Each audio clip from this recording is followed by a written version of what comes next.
आप सबको जय मसीह की। मैं विश्वास करता हूँ आप सब लोग ठीक हैं। जहाँ पर भी हैं, परमेश्वर की दया, उसके प्रेम, उसके फजल में निरंतर बढ़ रहे हैं। मेरे प्रियो, आज मैं आपसे बात करना चाहता हूँ एक राजा के बारे में। एक ऐसा राजा जिसे शिकार करने का बहुत शौक है, जिसे हंटिंग का बहुत शौक है। एक दिन क्या होता है, वो सोचता है क्यों ना शिकार पर जाया जाए। और जब वो शिकार पर जाता है, अपने कुछ सिपाहियों को साथ ले जाता है। और जब वो जा रहे होते हैं, अपने राज्य में से बाहर जा रहे होते हैं, तो एक जंगल में एंटर कर जाते हैं। जब वो जंगल में एंटर करते हैं तो राजा को एक शेर दिख जाता है। तो राजा सोचता है क्यों ना इस शेर का शिकार किया जाए। राजा अपना तीर निकालता है, उस शेर पर वार कर देता है। जब वो उस शेर पर वार कर देता है तो शेर घायल हो जाता है और गिर जाता है। अब राजा सोचता है कि शायद वो शेर मर गया है, तो क्यों ना मैं जाकर देखूं कि वो मर गया है या नहीं मरा।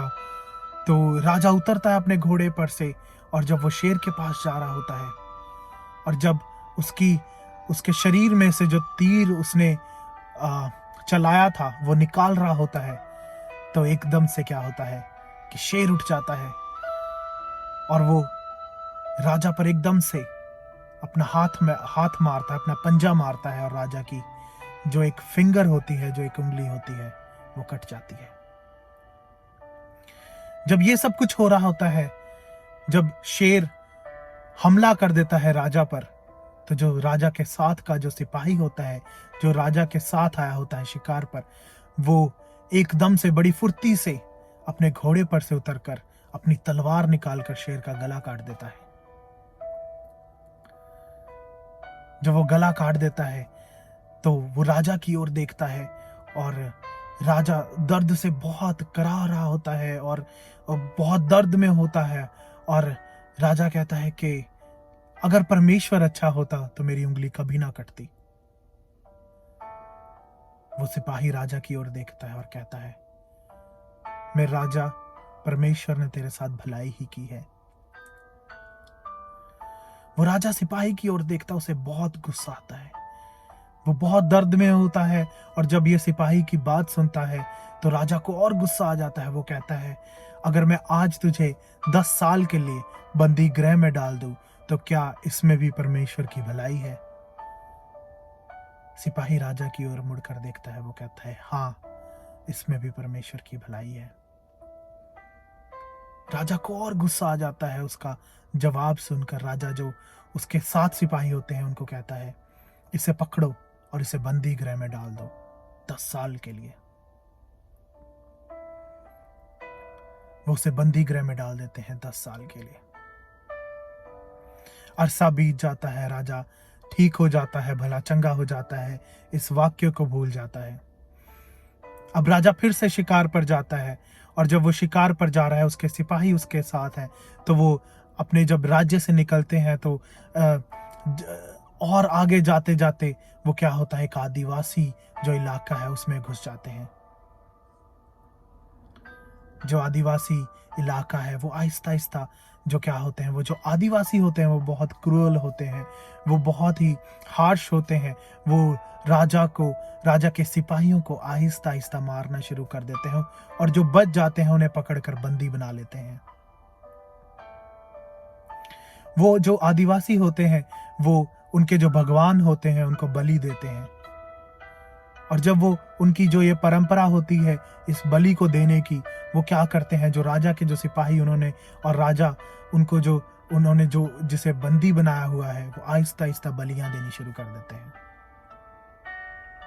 जब सब खत्म हो जाते हैं, जब राजा की टर्न आती है, तो जब राजा को लेकर जा रहे हैं बलि देने के लिए, तो क्या होता है, जो वो आदिवासी होते हैं, उनका जो लीडर होता है, उनका जो मुखिया होता है, वो राजा की ओर देखता है और देखता है कि राजा की जो उंगली है वो कटी हुई है।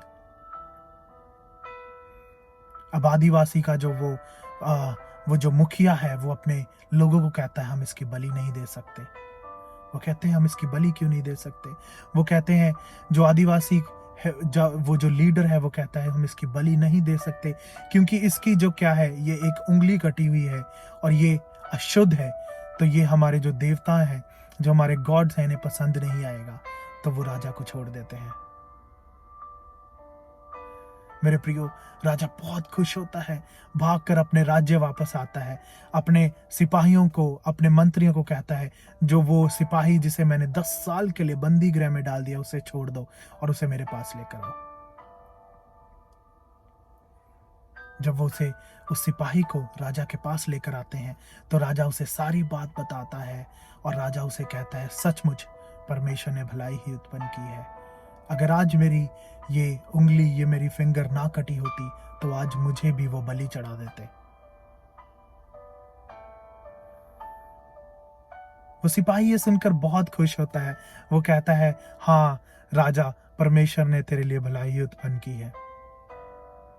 राजा सिपाही की तरफ फिर से मुड़ता है और उससे पूछता है, एक और सवाल पूछता है। वो कहता है कि ठीक है, मैं मानता हूं कि परमेश्वर ने मेरे लिए भलाई उत्पन्न की है, मेरी उंगली काट दी ताकि आज मेरी बलि ना होती, पर मैं फिर भी तुझसे जानना चाहता हूं, परमेश्वर ने ऐसा क्यों होने दिया कि मैं तुझे 10 साल बंदी गृह में डाल दूं।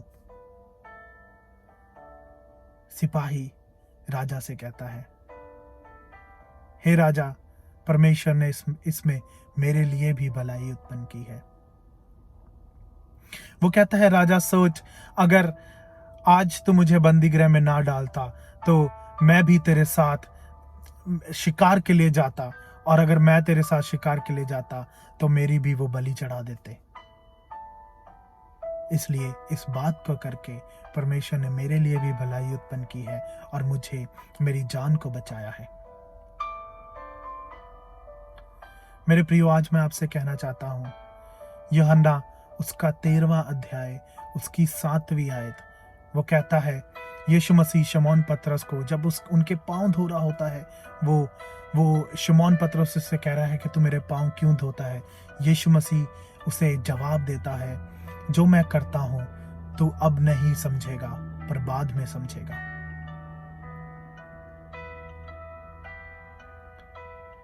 मेरे प्रियो, मैं आपसे कहना चाहता हूं, कई बार ऐसी सिचुएशंस हो जाती हैं, ऐसे सर्कमस्टांसेस हो जाते हैं, हम परमेश्वर के प्लान को नहीं समझ पाते, हम डाउट करना शुरू कर देते हैं, हम कंफ्यूज हो जाते हैं, हम क्वेश्चंस करना शुरू कर देते हैं। पर हम ऐसे परमेश्वर की सेवा करते हैं जिसका नेचर है कि वो भलाई ही उत्पन्न करता है।